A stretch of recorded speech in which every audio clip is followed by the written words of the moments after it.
สปป.ลาวและสปป.จีนถือว่าเป็นคู่ร่วมชะตากรรมนำกันมาอย่างยาวนานและมีสายพัวพันทางการทูตเป็นเวลา64ปี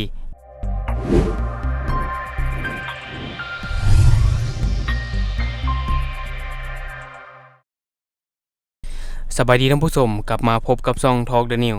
และในมื้อนี้เองเฮาก็จะมาเว้าถึงประเทศลาวและจีนที่มีสายพัวพันทางการทูตเป็นเวลา64ปีถ้าว่าเว้าถึงประเทศจีนแน่นอนแหละทุกคนก็อาจจะรู้ดีเพราะว่าในสปป.ลาวประเทศจีนถือว่าเป็นประเทศใหญ่หรือว่าเป็นรายใหญ่ที่มาลงทุนอยู่ในสปป.ลาวเป็นอันดับต้นๆและก็ยังเป็นเจ้าหนี้รายใหญ่ของสปป.ลาวนำอีกเนาะอันนี้ก็ถือว่าหลายๆคนก็อาจจะรู้ดีเพราะว่าในลาวในปัจจุบันมีนักลงทุนชาวจีนมาลงทุนอยู่ในลาวหลายอย่างเช่นเขตเศรษฐกิจพิเศษบึงทาดหลวงก็เป็นเขตเศรษฐกิจพิเศษของจีนและก็เขตเศรษฐกิจพิเศษสายเศรษฐะก็เป็นของจีนเนาะและก็ยังมีหลายๆบอนที่เป็นของนักลงทุนชาวจีนอันนี้หลายคนฮู้ดีเนาะและบัดนี้เนาะเฮามาเบิ่งเนื้อในข่าวที่เขาเจ้าได้เขียนไว้ก็คือเขาจะเอาข้อมูลมาจากวิทยุแห่งชาติเนาะก็คือวิทยุกระจายเสียงแห่งชาติเดี๋ยวเฮาจะอ่านให้ท่านผู้ชมได้ฟัง64ปีสายพัวพันทางการทูตพื้นฐานสำคัญที่สุกยูการสร้างคู่ร่วมชะตากรรมลาวจีนสปป.ลาวและสปป.จีนได้สร้างตั้งสายพัวพันการทูตร่วมกันในวันที่25เมษายน1961ซึ่งเป็นการแก้ไขสังกัดใหม่แห่งการไปมาหาสู่บนจิตใจมิตรภาพระหว่าง2พรรค2รัฐและประชาชน2ชาติตลอดระยะ64ปีที่ผ่านมาโดยยึดมั่นอุดมการณ์เดียวกันผู้นำของ2พรรค2รัฐลาวจีนได้ทุ่มสุมความพยายามร่วมกันอย่างสูงเพื่อสุขยูส่งเสริมและยกระดับการพัวพันของ2ประเทศขึ้นสู่ระดับใหม่ที่เหมาะสมในแต่ละระยะ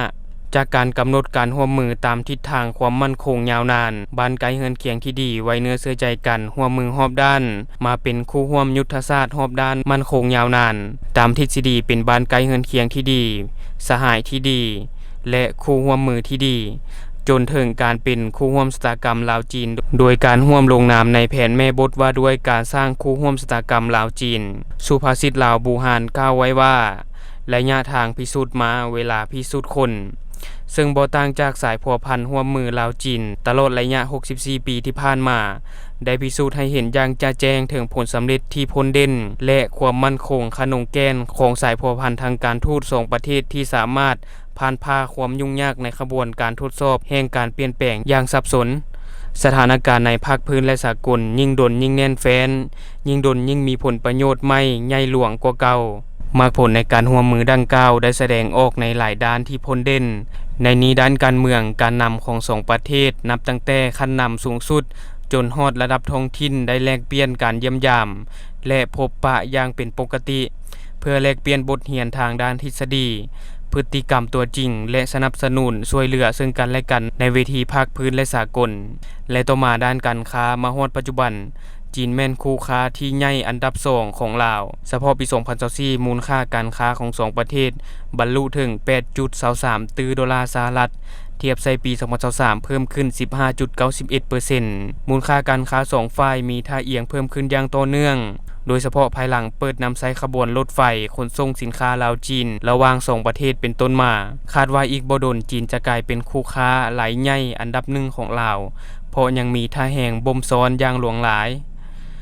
และต่อมาด้านการลงทุนนับแต่รัฐบาลลาวได้เปิดนโยบายส่งเสริมการลงทุนร่วมมือและการค้าจากสปป.จีนเห็นว่ามีท่าก้าวขยายตัวอย่างต่อเนื่อง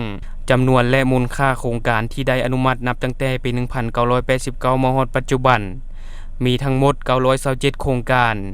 มีมูลค่าอนุมัติทั้งหมดหลายกว่า18 ตรีดอลลาร์สหรัฐจัดอยู่อันดับ1ในจำนวน53ประเทศและเขตแคว้นที่เข้ามาลงทุนอยู่ลาวขณะที่รถไฟลาวจีนถือเป็นแห่งขับเคลื่อนที่เด่นที่สุดในการดึงดูดการลงทุนจากต่างประเทศและต่อมาด้านการคมนาคม2ประเทศมีผลสำเร็จอันยิ่งใหญ่โดยเฉพาะการเปิดนำไซต์ทางด่วนนครหลวงเวียงจันทน์วังเวียง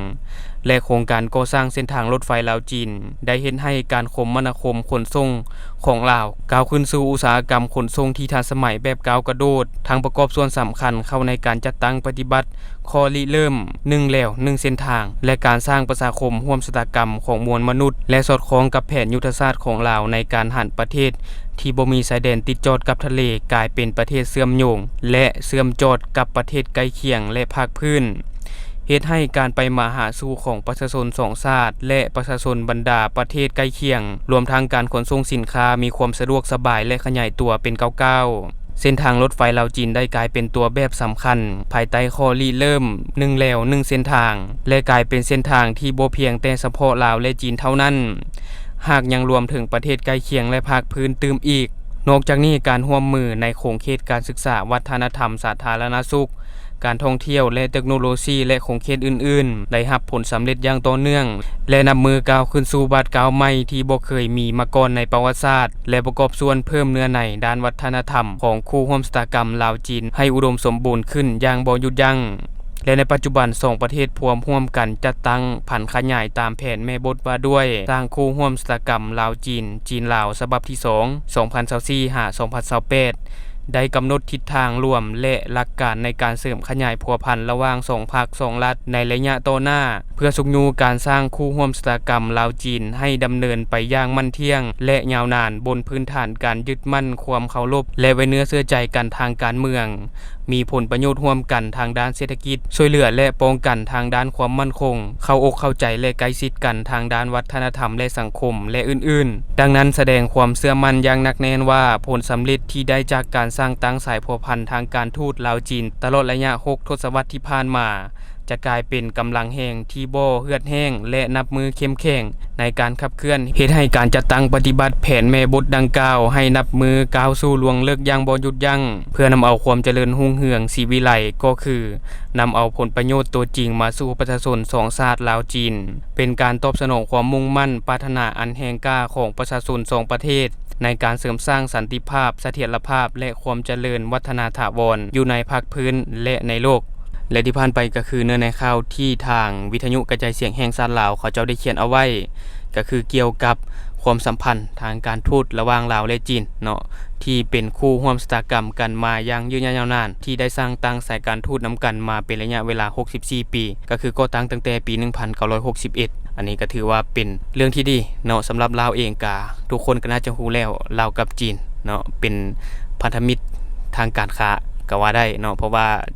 จีนนี่ถือว่าเป็นเบอร์1เลยแหละที่ลงทุนในลาวนะหลายคนก็ฮู้ดีหั่นแหละและตอนนี้จีนยังเป็นอันดับ2ของคู่ค้าเนาะเป็นอันดับ2คู่ค้าของประเทศลาวแต่ยังบ่แม่นอันดับ1แต่ถ้าหากว่าเฮาเบิ่งแล้วอนาคตก็คือจีนนั่นแหละเป็นอันดับ1เนาะบ่ว่าจะในด้านการลงทุนหรือว่าในด้านการค้าต่างๆเนาะแน่นอนจีนจะมาเป็นอันดับ1ในลาวในอนาคตและทั้งหมดก็คือสิ่งที่เฮาอยากจะนำเสนอในมื้อนี้สำหรับท่านใดที่เบิ่งคลิปของเฮาแล้วรู้สึกว่าคลิปของเฮามีสาระหรือว่ามีประโยชน์ก็อย่าลืมกดติดตามช่องเพื่อเป็นกำลังใจให้เฮาได้ผลิตคลิปดีๆแบบนี้ออกมาเรื่อยๆหรือสำหรับท่านใดที่มีความคิดความเห็นอยากตำหนิติเตียนก็สามารถฝากไว้ได้ภายใต้คอมเมนต์ของเฮาแล้วเฮาจะเข้าไปอ่านแล้วก็ตอบแลกเปลี่ยนประสบการณ์นำกันอย่าลืมสนับสนุนกันโดยการกดติดตามช่องขอขอบใจ